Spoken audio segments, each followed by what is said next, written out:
வணக்கம் மக்களே, welcome to Narmi tax. நம்ம இன்னைக்கு என்ன பார்க்க போகிறோன்னா, குழந்தைகளுக்காக நமது பெரியோர்கள் ஒரு சில நாடோடி கதைகளை சொல்லி வைத்திருக்கிறார்கள். அதில் ஒரு கதையை பார்ப்போமா? ஒரு காட்டில் ஆண் சிங்கமும் பெண் சிங்கமும் குடும்பமாக வாழ்ந்து வந்தது. ஒரு நாள் பெண் சிங்கம் 2 குட்டிகளை ஈன்றது. தினமும் ஆண் சிங்கம் காட்டிலே வேட்டையாடி குடும்பத்திற்காக உணவு கொண்டு வந்தது.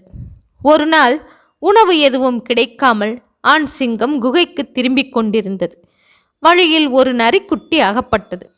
குட்டியாக இருந்ததால் அதன் மீது இறக்கப்பட்டு அதனை கொல்லாமல் கவ்விக்கொண்டு வந்து பெண் சிங்கத்திடம் கொதித்தது. இந்த குட்டியை கொல்ல எனக்கு மனம் வரவில்லை. இன்று காடு முழுவதும் மாலை வரை அலைந்து திரிந்தும் எந்த உணவும் கிடைக்கவில்லை. நீயோ பசியோடு இருப்பாய். உனக்கு எந்த உணவும் என்னால் கொண்டு வர முடியவில்லை. குழந்தை, பெண், துறவி, அந்தணன் ஆகியோரை கொல்லக்கூடாது என்பது தர்மம். இருந்தாலும் நீ பசி தாங்க மாட்டாய். இந்த குட்டியை கொன்றாவது உன் பசியை தீர்த்துக்கொள் என்று கூறியது ஆண் சிங்கம்.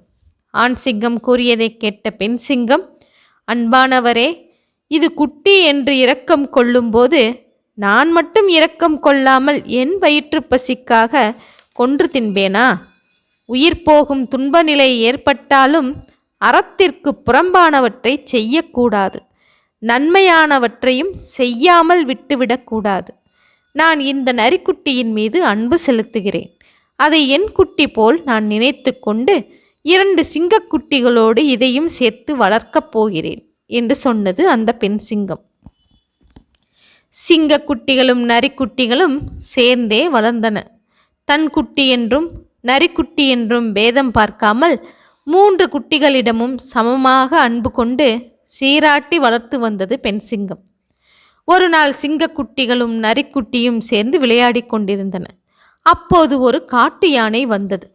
யானையை பார்த்ததும் சிங்கக்குட்டிகளுக்கு கோபம் வந்தது. அந்த யானையை தாக்கி கொள்வதற்கு எண்ணின. சிங்கக்குட்டிகள் யானையை நோக்கி பாய்ந்து சென்றன.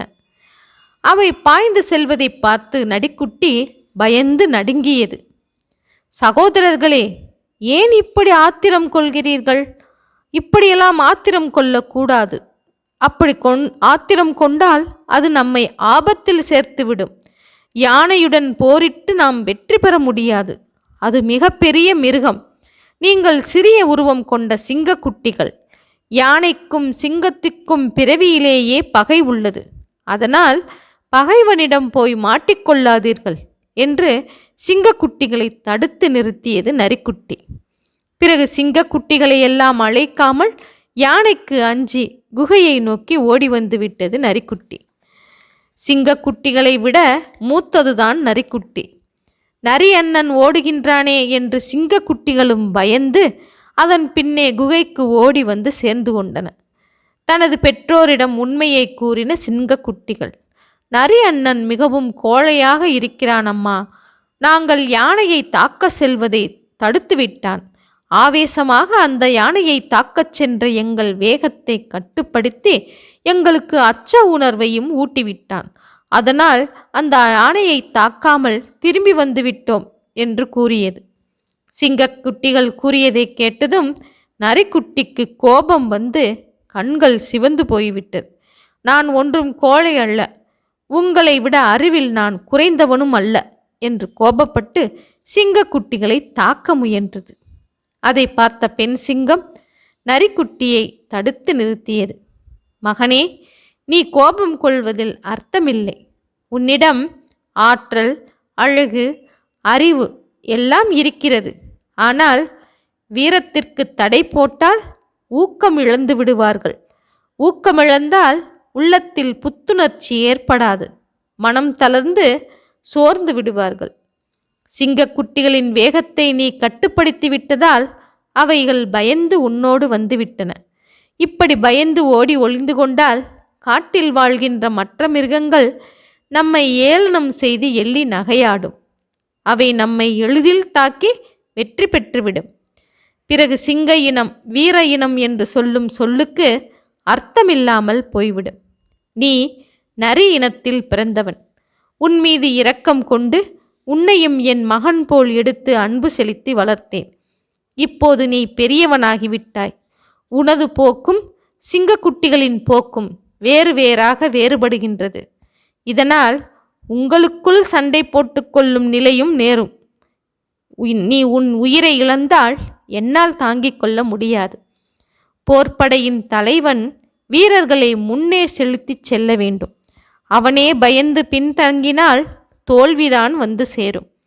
நீ உன் சகோதரர்களுக்கு மூத்தவன். நீ முன்னணியில் நின்று செயல்பட்டால்தான் இளையவர்கள் உன் வழிக்கு வருவார்கள். ஆனால் உனக்கோ அச்ச உணர்வு உள்ளது. அதனால் உன்னால் முன்னணியில் நின்று செயல்பட முடியாமல் போய்விடுகின்றது. வெற்றி பெறும் வாய்ப்பையும் இழந்து விடுவாய். உனக்கும் சிங்கக்குட்டிகளுக்கும் இனிமேல் ஒத்து வராது. உன்னுடைய பெற்றோரிடம் உள்ள அந்த அச்ச உணர்வு உன்னிடமும் குடிகொண்டு இருக்கிறது. இது உன் குற்றம் அல்ல, இது உன் பிறவியின் தன்மை. இனி நீ இங்கு இருந்தால் சரிப்பட்டு வராது. உனக்கும் அடிக்கடி கோபமும் ரோசமும் ஏற்படுகின்றது. இதனால் ஒற்றுமை குலைவுதான் ஏற்படும். சண்டை போட்டு பிரிந்து செல்வதை விட அல்லது உயிரிழப்பதை விட நீ இப்போதே பிரிந்து சென்று விடுவதுதான் நல்லது என்று சொல்லி அறிவுரை கூறியது பெண் சிங்கம். நரிக்குட்டிக்கும் தன் தாயான பெண் சிங்கம் சொல்வதை கேட்டு புரிந்து கொண்டது. பிறகு அது அந்த சிங்கத்திடமிருந்து பிரிந்து சென்று தன் இனத்தோடு சேர்ந்து கொண்டது.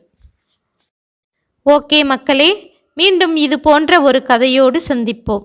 நன்றி, வணக்கம்.